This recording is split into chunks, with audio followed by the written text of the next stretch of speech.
you have a modern cell phone, but unknowns to you, it's also collecting weather information in this area, right?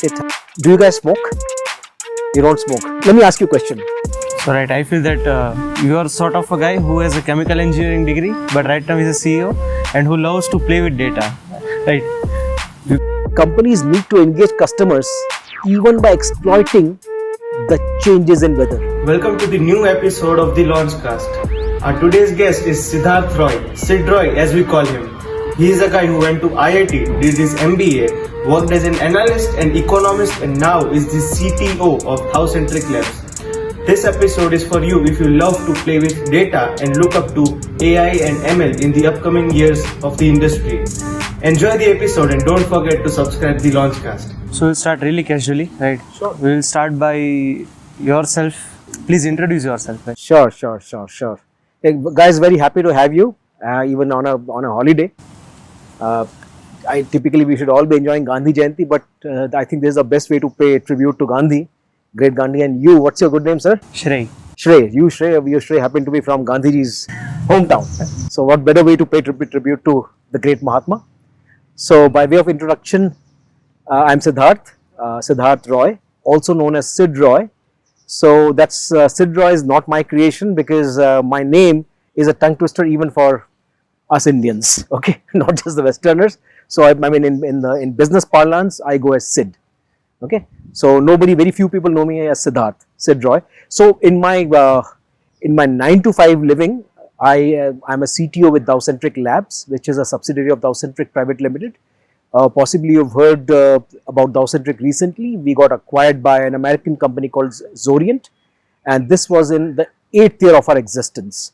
Now Thoucentric itself is a 8-year-old company, but analytics, digital sciences, data sciences, digital AI, ML, use any umbrella term, came into being with my arrival at Thoucentric, which happened in 2017, October of 2017 to be precise. We began as a 2-man show, doing all the hunting, cutting, cooking, even serving, and today we are a 100 strong team within Thoucentric, and we are still growing. So we grew even when the odds were against us. The pandemic was the best performing time, and during that time we solved problems which we had not solved earlier, and I can tell you with utmost confidence these are the kind of problems which very few people get to work on. So I think it's been a great journey, and the journey continues even with the acquisition. That's a nice introduction. So we will start from the early life, right? You studied from IIT, you went to FMS, and then you worked in corporates. Yeah. So how was your experience working with corporates, and then why did you shift to the startup space? Okay, so yes, I began at IIT Kanpur, but before that my formative years were spent in Bhilai, the same place Rohak is from, where Rohak was born. He didn't get to live there a lot. So the early foundations came from Bhilai, so that that commitment to hard work, the values of honesty, values of being dedicated to what you do, being dedicated to your craft, came from Bhilai. So I had an upbringing just like any other steel kid or any other industrial city born kid. At IIT Kanpur, I studied chemical engineering with some what you call software leanings. In those days, we didn't have a lot of basically interdisciplinary stuff, unlike today. From IIT, I got hired by an engineering consulting company in India, a premier engineering consulting at that, and I worked in the space of non-ferrous metal refining, which is a chemical engineering process within the ambit of non-ferrous metallurgy. So this was again a big leap of faith, something I was not prepared for. After 3 years in an engineering consulting, I chose to jump into a business school, and I was in FMS, where I entered in 1998 and graduated in 2000.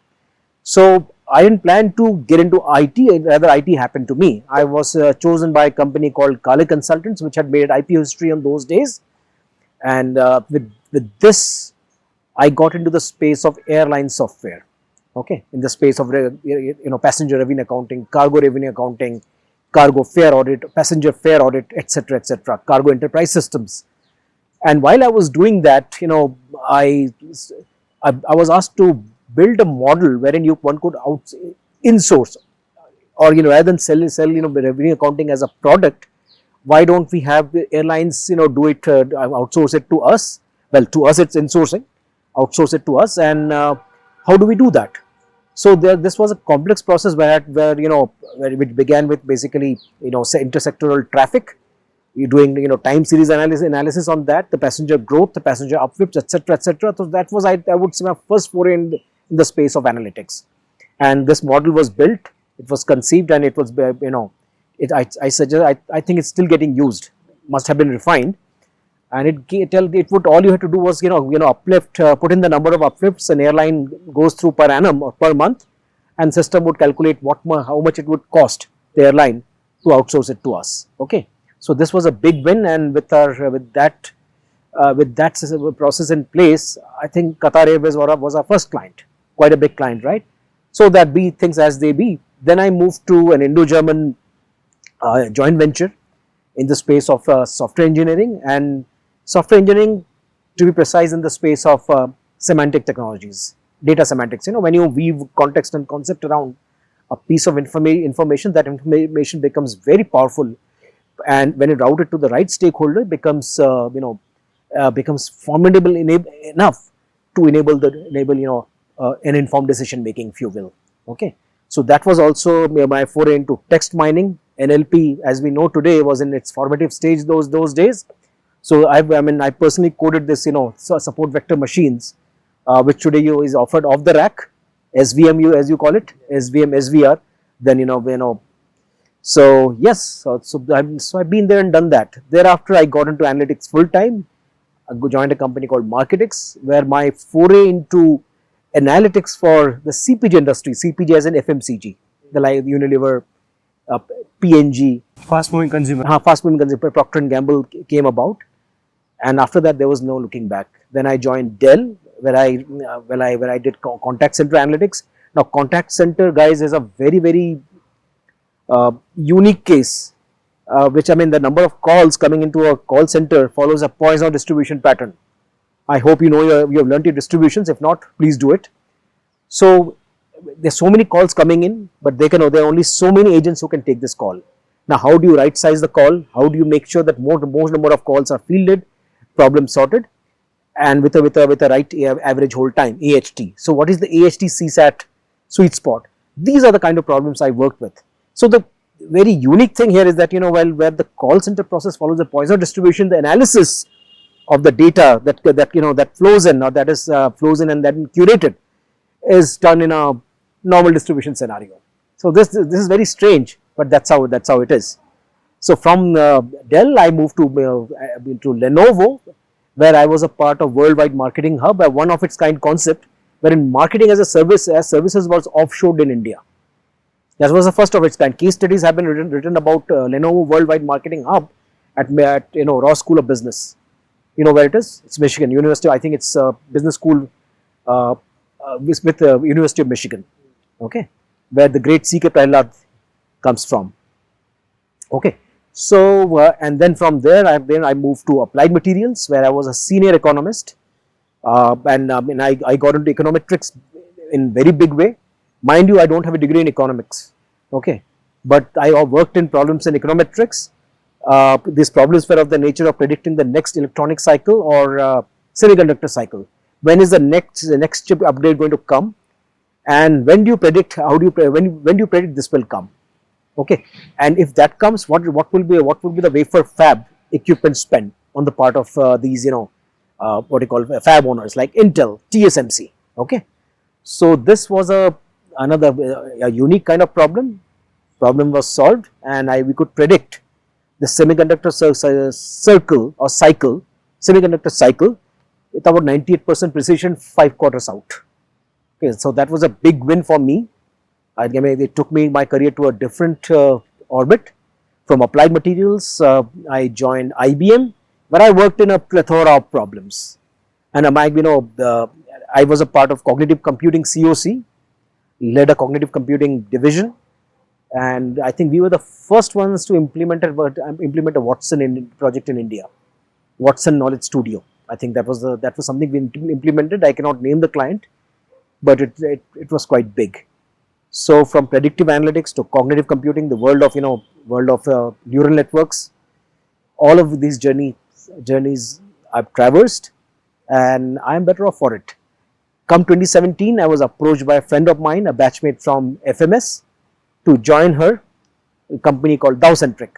So I joined Thoucentric as a partner, and thereafter there was no looking back. I mean, as I said, we had only two people. I mean, me and a guy I persuaded from my IBM team to join alongside. And initially, it was just the two of us doing all the cutting, cooking, and serving. Thereafter, we attracted good people, very good people, and then we also had kind of tie-ups with institutions such as NIIT University, Neemrana.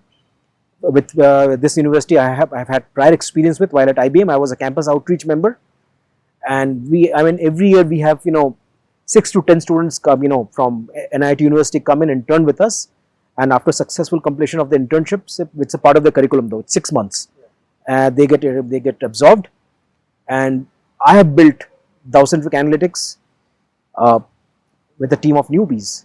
Not only that, when we floated a subsidiary called Thoucentric Labs, which works in the space of platforms, specific analytics platforms like commodity price forecasting, then predictive quality, demand sensing, then predictive business scenario planning.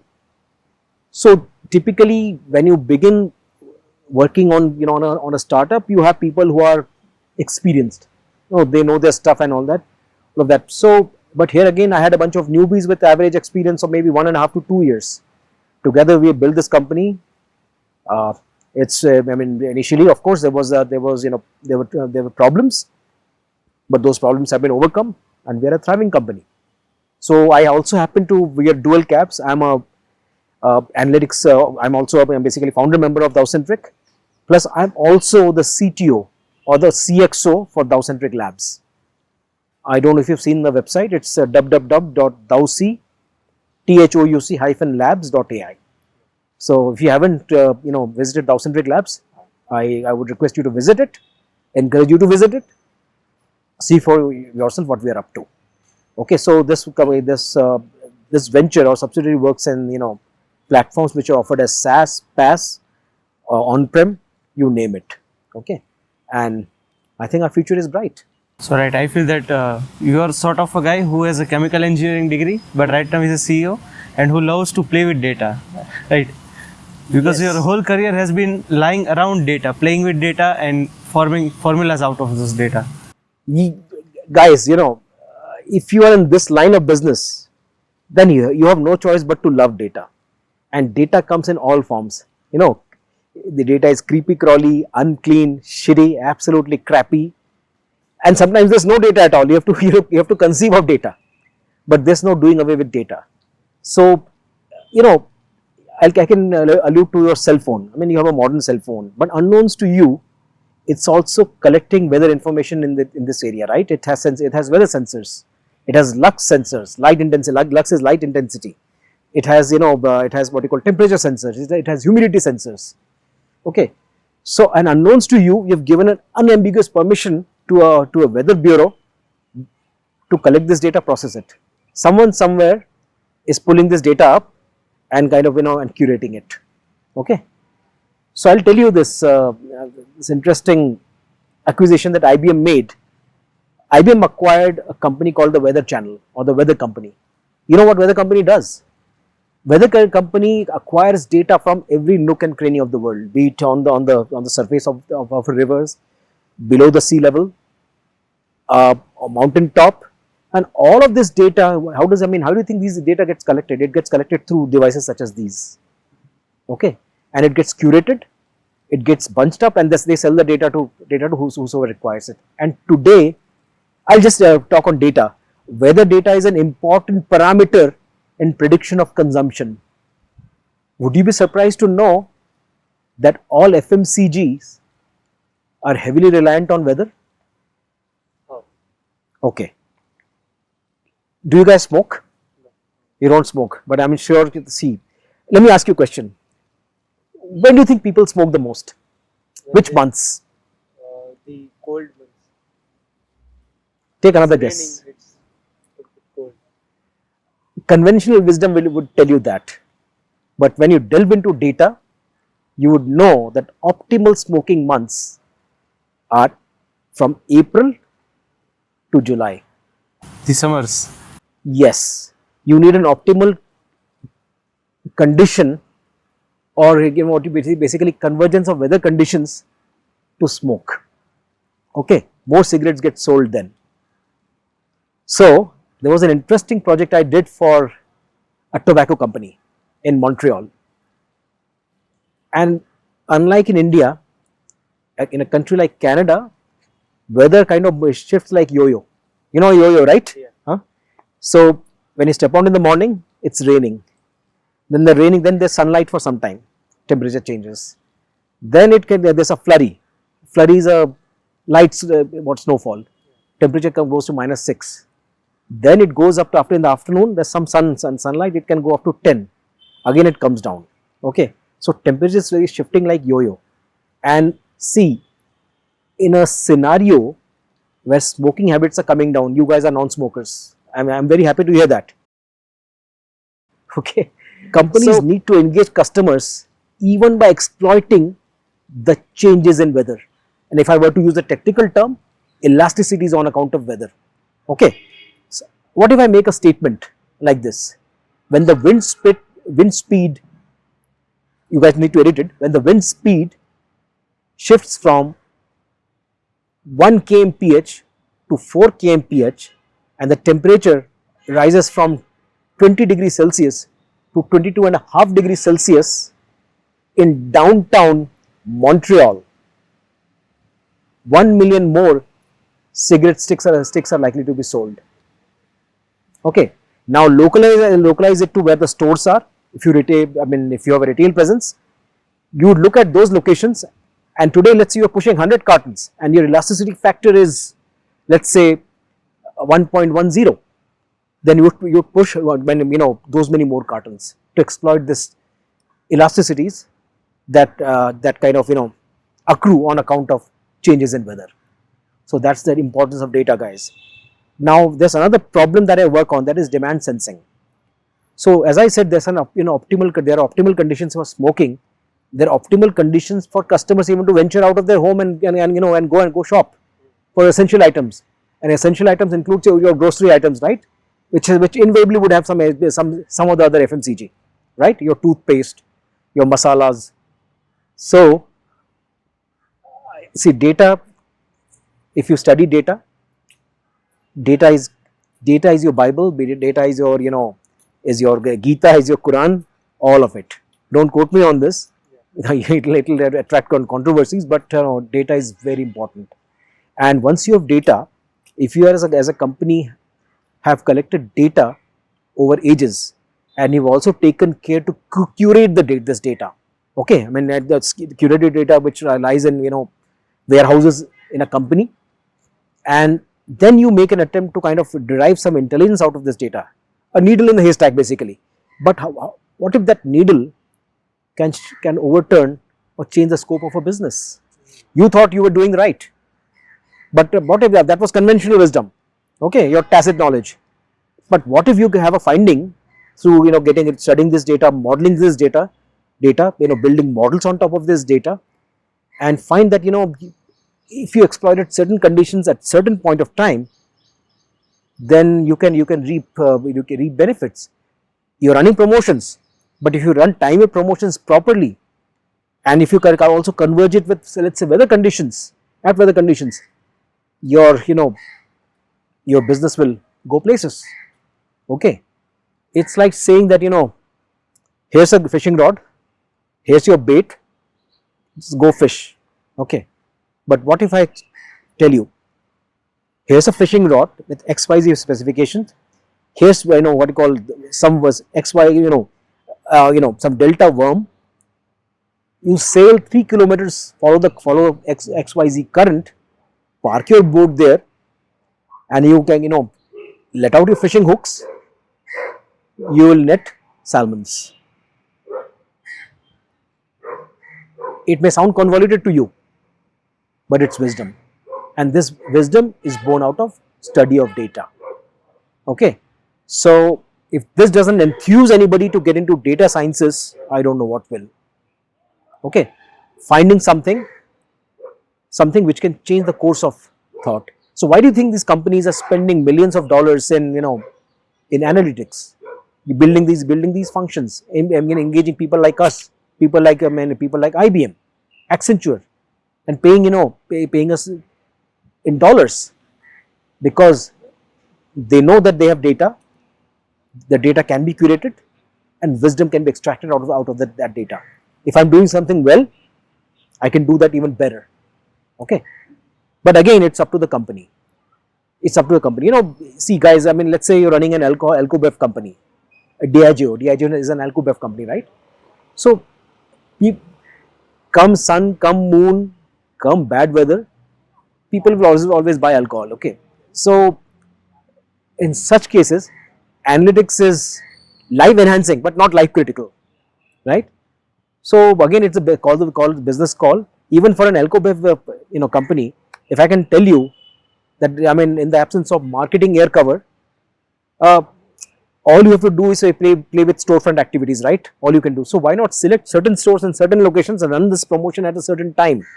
BTL promotion. This it's called below the line activation. And technically speaking, above the line activation is what you see on TV, on billboards, on newspaper ads. Below the line is when where you do storefront activities. You have some hoardings inside the store.